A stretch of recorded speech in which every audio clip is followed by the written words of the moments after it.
a building site on the Lincolnshire coast. A £25 million leisure development. Workers up against a tight deadline to catch the start of the season. The boardroom of the site's developers, Blue Anchor Leisure. All the trappings of success, model Ferraris and a couple of Queen's Awards for industry. But where is the chairman and chief executive? Well, actually, he's the man in the red coat. Multi-millionaire John Woodward is working on the site of Fantasy Island. When it's fully operational, it'll be the biggest development on the East Coast for nearly 60 years. Since last October, when demolition began, he's been at the controls of an army of workers transforming the seaside village in which he was born. Locals remember the young John as a likely lad. The first time I saw John Woodward, he was sat on Sea Lane selling either mushrooms or blue stalks. He was like his uncles and mother, who was full of business. And of course, as you know, he still is. He didn't miss a lot, John didn't. The leap from street vegetable vendor to millionaire really began in 1958, when he bought this patch of land from another entrepreneur in the leisure trade. I'd just left school. I think I left school rather early, not getting on very well at school.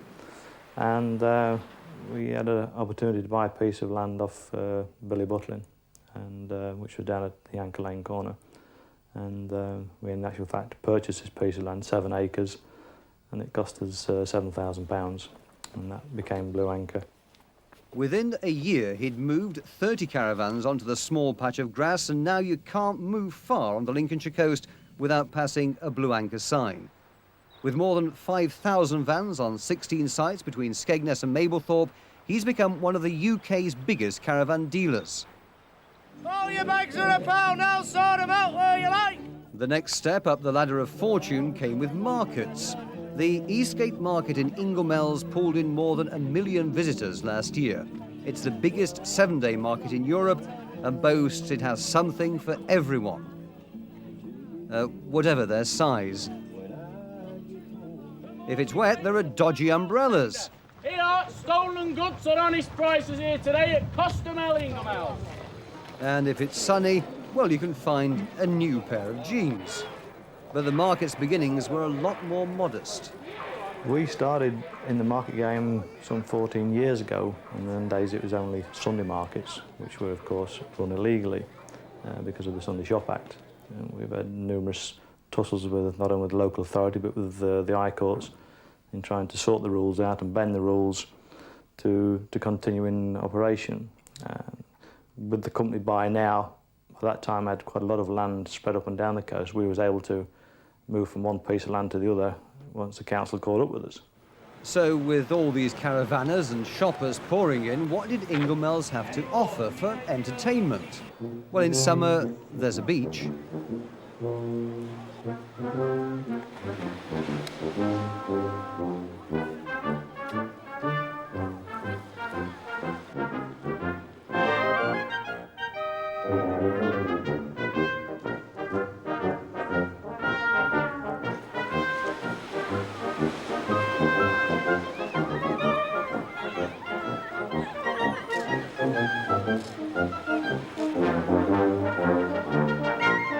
But out of season, it's more like this.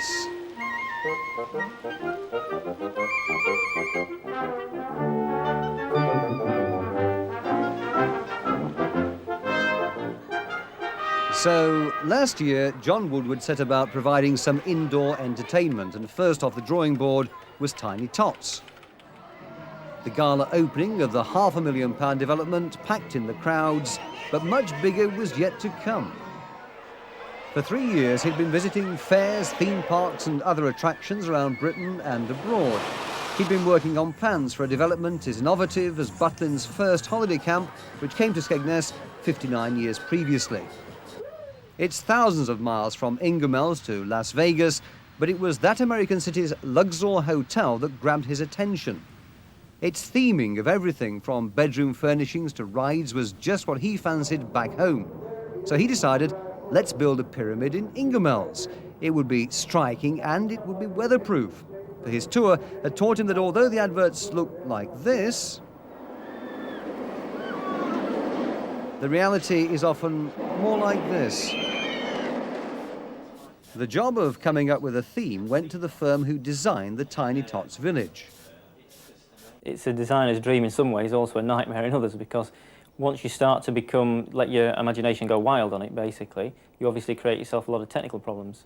We're having quite a lot of meetings with the engineers and the architects to make sure that what we design, we can do something on paper in a model that's very easy and looks fabulous. Actually physically building that and producing a structure that will support it can be quite difficult. And also, it's not just a film set, people have actually got to go in the buildings. So we came up with this idea of this lost island in the Bermuda Triangle, where lots of people have been shipwrecked over centuries. So we then can have a mixture of cultures. We can have magic, we can have fantasy, sea monsters, sea dragons, maybe bits of Jules Verne thrown in. So we have a complete mixture of architectural styles, an extremely sort of way out look to the place, but we feel it'll be very different. Yeah. While engineers weigh up loading levels and stress factors, Fantasy Island starts to take shape in miniature. All the buildings are shaped in clay, then the models sent to the site as guidance for the real builders. We're building this for two purposes. First of all, it's actually a design tool that we can get the design right and we get the three-dimensional aspects. Secondly, it's then going to be a marketing tool that can show people what the project's going to look like before it's actually finished. Meanwhile, down in Lincolnshire, just time for some last-minute touches to the artwork, and the Fantasy Island project is officially unveiled to the waiting media. Regional tourist officials are impressed. We identified in a strategy produced 2 years ago the need for all-weather facilities, and this hits that mark precisely. It's something that will attract people not only from the East Midlands area, but from the whole of the country, and I would think from all over Britain and maybe farther afield. It really is fantastic. So now it's public, work can get underway, but hanging over everyone's head is the deadline. Opening day is just 7 months away. It will be tight, there's no getting away from that. I'll get it done. Lots of people come here 1 week, and next week they come, they reckon how many the rice has arrived.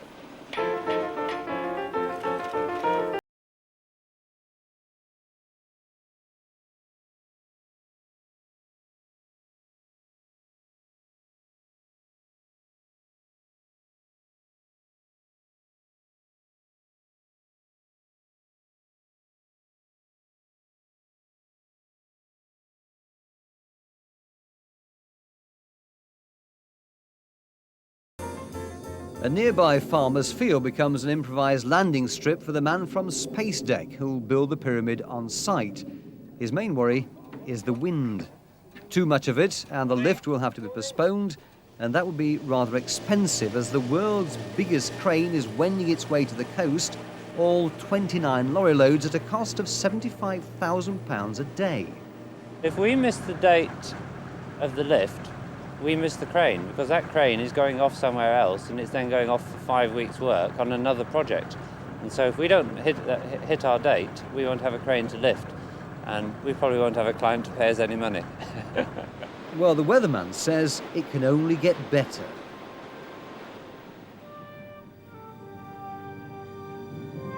And lift day has been set for February the 8th.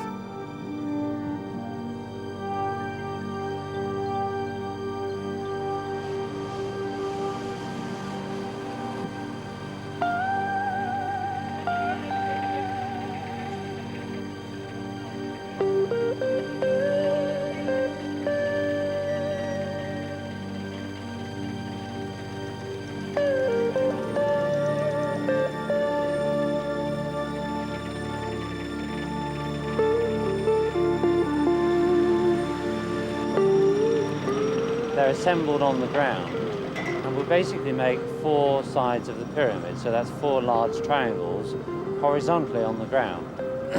From there they'll be lifted up into the pyramid format before then eventually being lifted into place in its final position on site.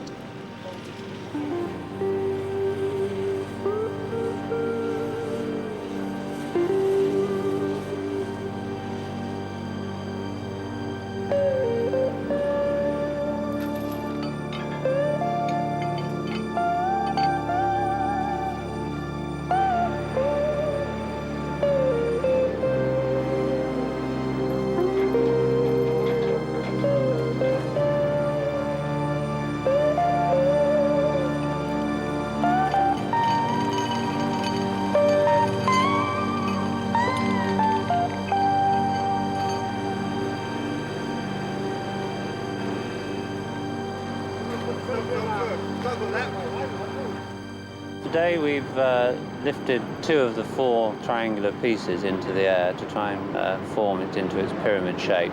Yesterday's weather, as you know, was atrocious, and tomorrow's forecast to be not very good, so we're going to make the most of it and work into the night. For the first time, but certainly not for the last, work goes on right round the clock. By morning, lift day -1, there is a new landmark on the Lincolnshire coast. Blue Peter have joined the rest of the media to record the biggest event in the history of Inglemells. It's always been a bit flat around these parts, so for anyone with a head for heights, there's a good climb to the top and a wonderful, if windy, view of caravans. The crane takes the strain and all is ready for tomorrow morning's lift.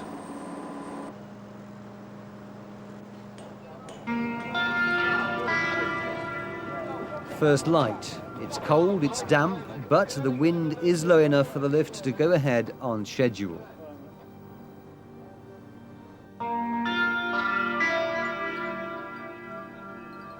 The press are out of their beds early, and cameramen prepared for a cold morning aloft.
Well, the wind was actually borderline all the way through, which gave the crane driver obviously some concern, and we had to move as quickly as we could, but obviously slowly to keep it safe. It's a landmark now. Once we've got it up, just get the roof on it. It's definitely a very important part of it because it's going to be the centrepiece when we've completed the project. Top attraction inside the pyramid is likely to be the IMAX film ride. Described as a virtual reality simulator, it surrounds the audience with film while pitching and rolling them in all directions. It was developed by the team who made the Back to the Future ride for Universal Studios. And Inglemells beat off European competition to obtain only the second machine in the world. The first is in Las Vegas. It's kind of a heroic project in terms of what they're doing here. IMAX is very impressed with John Woodward's business attitude, his ability to deliver on his word, and it's just also the time scale that John works in. Is, I use the word heroic, and that's a good word for what John's trying to achieve. In a very short period of time, they're leveling an area and rebuilding a mini Disney World. But there's still a lot of work to do.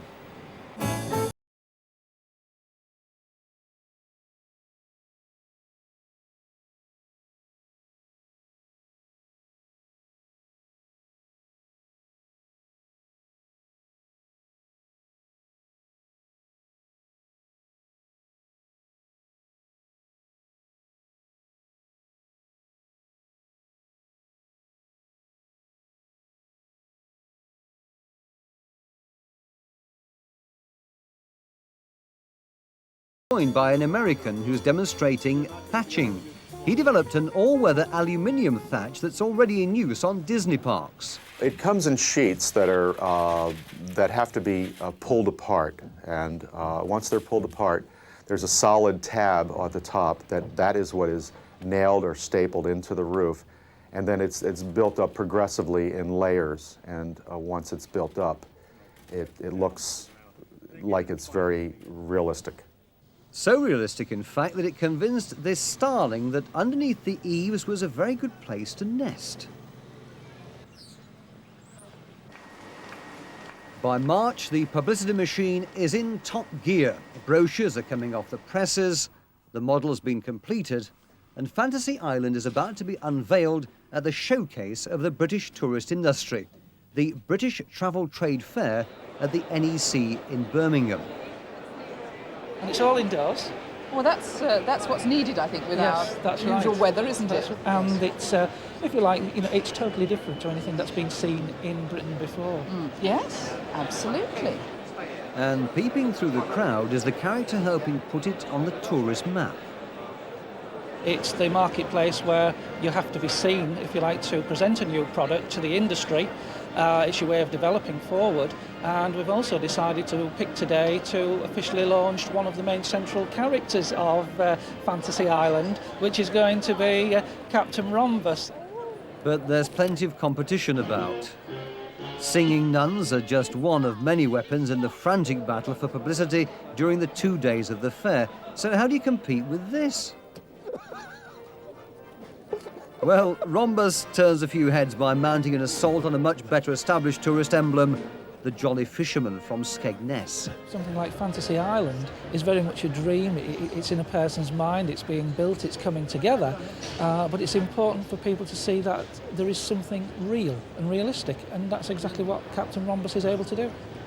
Back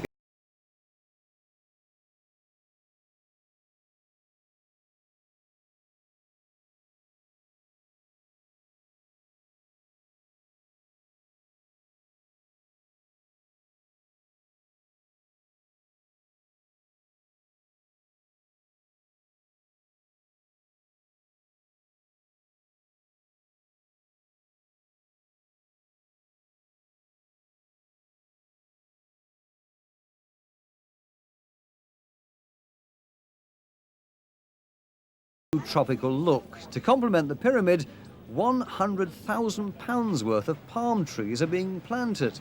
They're imported from America by a company based in Bradford.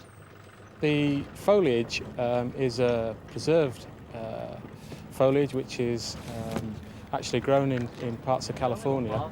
The natural juices, the sap is drained out. The preservative solution is then placed inside, along with an inherently flame retarded solution. So effectively the product then becomes embalmed. With the new trees, the fantasy frontage is all but complete. But with only 3 weeks to go to opening, there's still plenty of work left to do. The mountain is taking shape under the pyramid, and outside, the rides are being erected. And a constant presence overseeing everything is the boss. Can't help it, not my problem. Finish it. It makes a hell of a difference. The men see me as I am, not as somebody above them. In certain cases, I work with them if it's necessary to speed the project along. And they know I'm around, they know my car's there. In other words, the boss is here, he's with us, he's working with us, and it speeds it along no end. I get on well with the lads, and that's the attitude I like to keep with them. You can blank both them off, they're extinct. They'll still take water, but it doesn't go anywhere. He's now on site 24 hours a day. 25. Eat and sleep Fantasy Island. It's so involved now and so complicated. You get letdowns and interferences and delays with different people. It's inevitable that you get this situation. Whatever project we do, we find these last 3 or 4 weeks are a pain.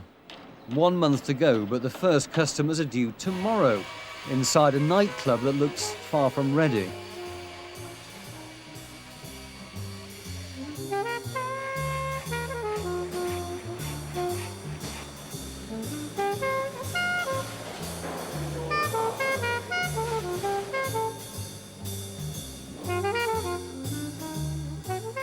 But 24 hours later, everything is all right on the night.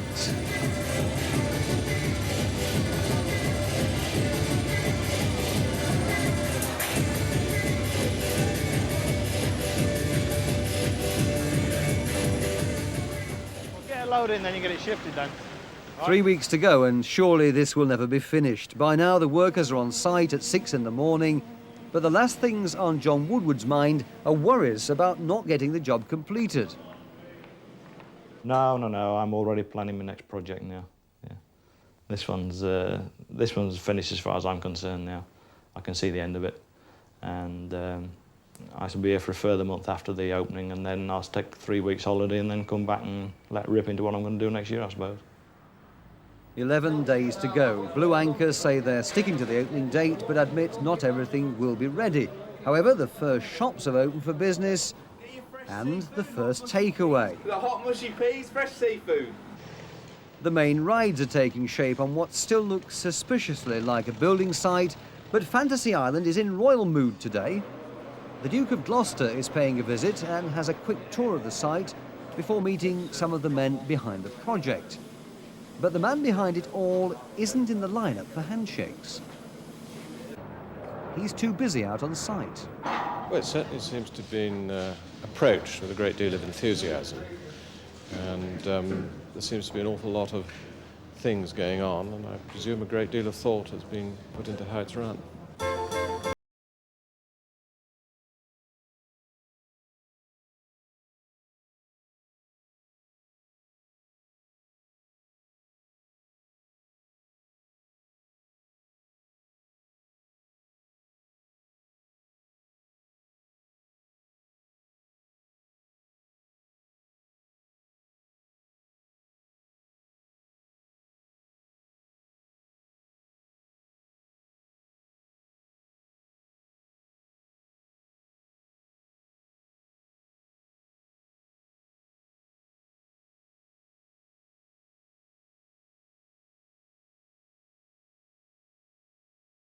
Love people appreciating it and saying, you know, how brilliant it is, and you know, I'm looking forward to when it's all operational and at night time when all the lights are on and the music's there, to say that's something that I've created, and it'll be there for a long, long time.